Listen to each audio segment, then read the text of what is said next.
In a world where silence often serves as a shield and tradition dictates behavior, a 9-year-old girl pierced through the royal decorum with nothing but sincerity. During a quiet Christmas gathering at Sandringham, Princess Charlotte did something truly unexpected. In a moment that remains unrecorded by official cameras but echoed through palace walls, she told her father, Prince William, what few would dare say aloud in the presence of royalty. "Sometimes it feels like you forget to just be my dad."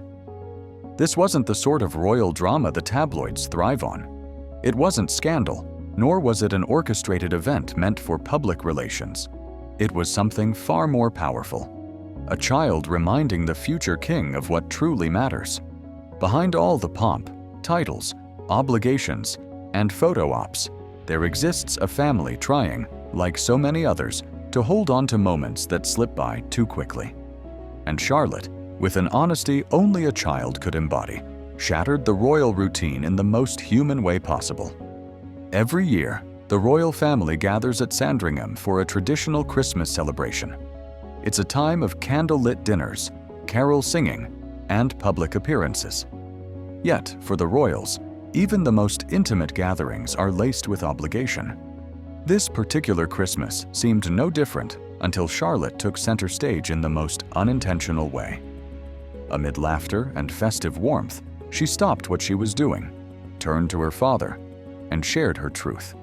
It wasn't a tantrum. It wasn't even a complaint. It was a child missing her parent. Not the prince, not the future king, but the man she called Dad. Her delivery was soft but deliberate, catching everyone by surprise. Kate Middleton, her mother, turned toward her daughter, stunned but visibly proud. William, always the composed heir, was visibly shaken. His expression dropped the mask of formality, revealing a man blindsided by the emotional depth of his daughter's words. That one sentence shifted the mood in the room. There were no royal protocols for what had just happened.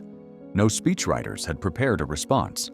And yet, that raw, honest moment penetrated deeper than any formal address ever could.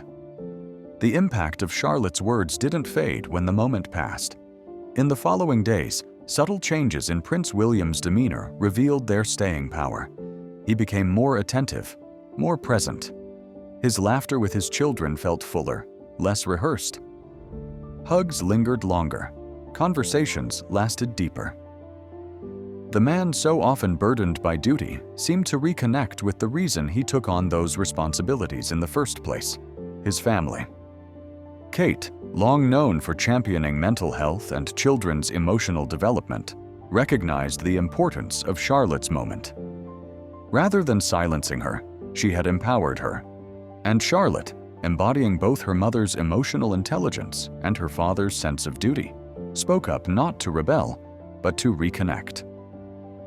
To understand how such a young girl found the courage and insight to voice her feelings so clearly, one must look at how she was raised.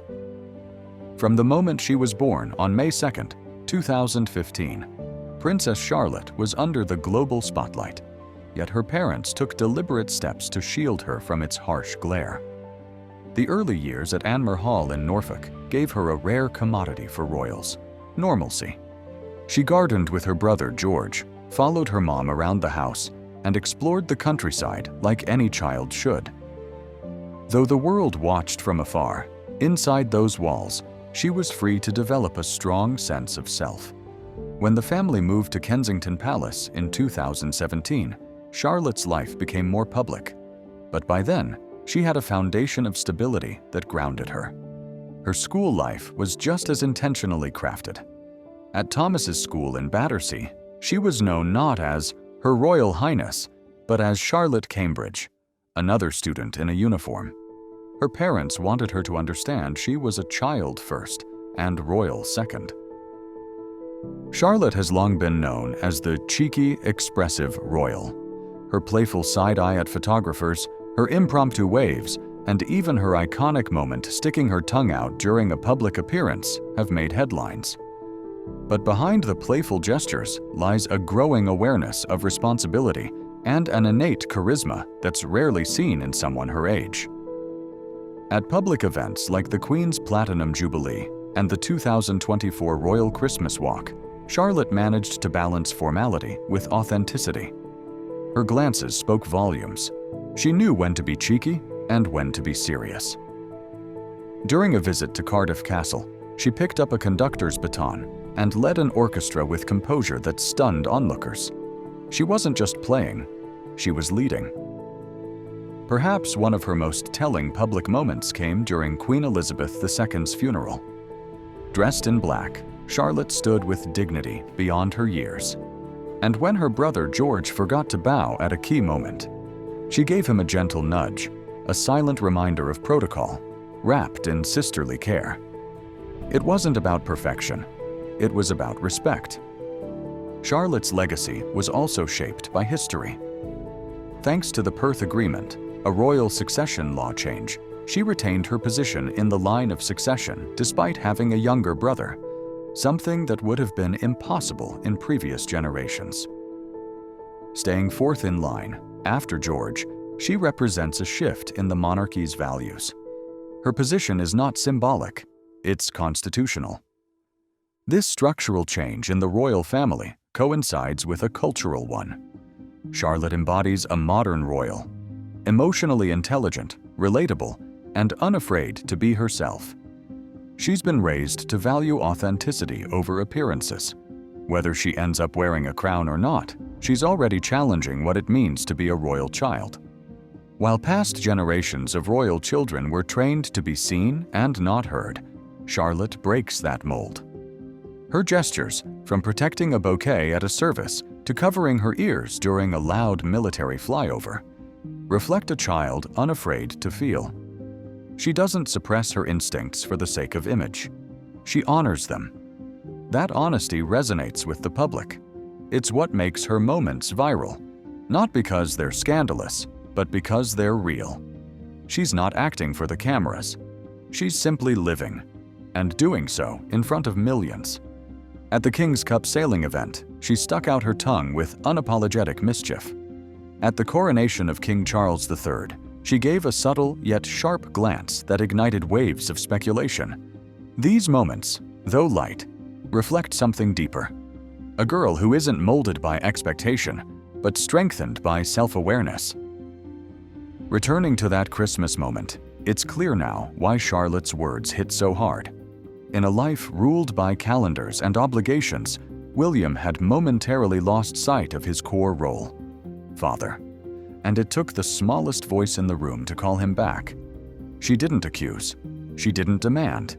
She simply reminded. That reminder echoed not only through William's heart, but through the hearts of millions who later heard the story. In a monarchy criticized for being cold or outdated, Charlotte's presence offers something refreshing: humanity. She isn't just the queen of sass or the bold little girl who stares down cameras. She's a bridge between past and future, tradition and progress, formality and feeling. Charlotte is only just beginning her journey, but her influence is already clear. She's helping redefine what a royal can be, not through revolution, but through presence. She doesn't scream to be heard. She speaks with clarity when it counts. She doesn't rebel against rules. She navigates them with her own flair. As she grows, Charlotte's mix of courage, composure, and candor may make her one of the most influential royals of her generation.